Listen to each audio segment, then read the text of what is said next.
Écoutez, j'ai eu l'impression, quand j'ai entendu à la fois le discours, mais aussi les commentaires, j'ai eu l'impression de tomber du grenier à la cave. C'est-à-dire que j'ai été tellement surpris, finalement, de la violence de l'annonce, surtout en cette période difficile, où nous parlons de séparatisme, où nous parlons énormément de communautarisme, de voir une proposition émerger comme ça, même si elle est issue d'un rapport antérieur, émerger comme ça brutalement et dite finalement par quelqu'un dont on peut imaginer qu'elle ait une crédibilité importante. Elle est défenseur des droits en France, dans la République française.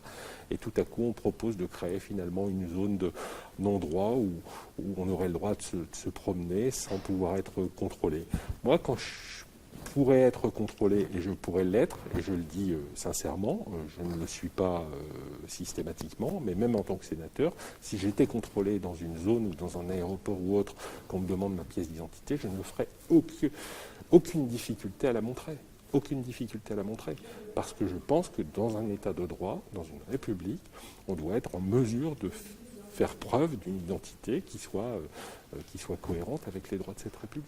Mais est-ce qu'elle ne pointe pas du doigt, je vais faire l'avocat du diable, est-ce qu'elle ne pointe pas du doigt quand même un certain état de fait qui fait que vous et moi, on va être moins contrôlés que quelqu'un qui est de couleur plus foncée? Écoutez, le problème, c'est qu'aussi les contrôles se font peut-être dans des quartiers qui sont beaucoup plus difficiles, où finalement émerge une forme de communautarisme, où émerge quelquefois aussi une forme de délinquance, et forcément, statistiquement, les gens qui y sont contrôlés le sont plus qu'ailleurs. Voilà.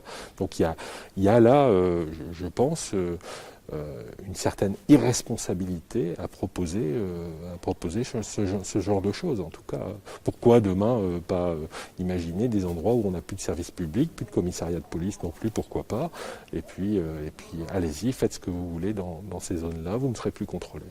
Moi, je ne peux pas accepter ça.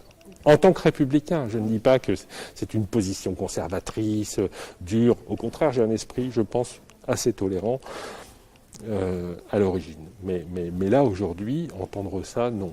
Pas dans le contexte qu'on vit actuellement.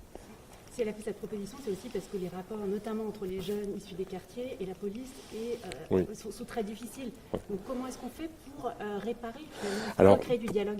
Trouvons des solutions qui permettent de recréer du dialogue, mais certainement pas au prix de ces propositions qui sont finalement qui ne sont pas des propositions cohérentes avec la réalité du terrain aujourd'hui.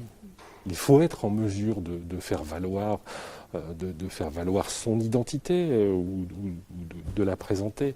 Je pense que il n'y a pas de honte, il n'y a pas de problème avec ça. Et même si vous me dites que les contrôles sont supérieurs dans ces quartiers considérés comme plutôt à risque, ben justement, peut-être qu'il faut être encore plus vigilant. Pour vous, il n'y a pas de... Certains disent qu'il y a des délits de faciès dans les contrôles et ça n'existe pas? Vous savez, on a parlé du racisme dans la police, on a parlé de choses comme ça. Moi, je pense que dans tous les corps de métier, quels qu'ils soient, il peut y avoir des gens qui sortent du cadre habituel, mais je pense que le cadre commun ne fait pas que les gens sont plus racistes ou plus attachés au faciès qu'ailleurs.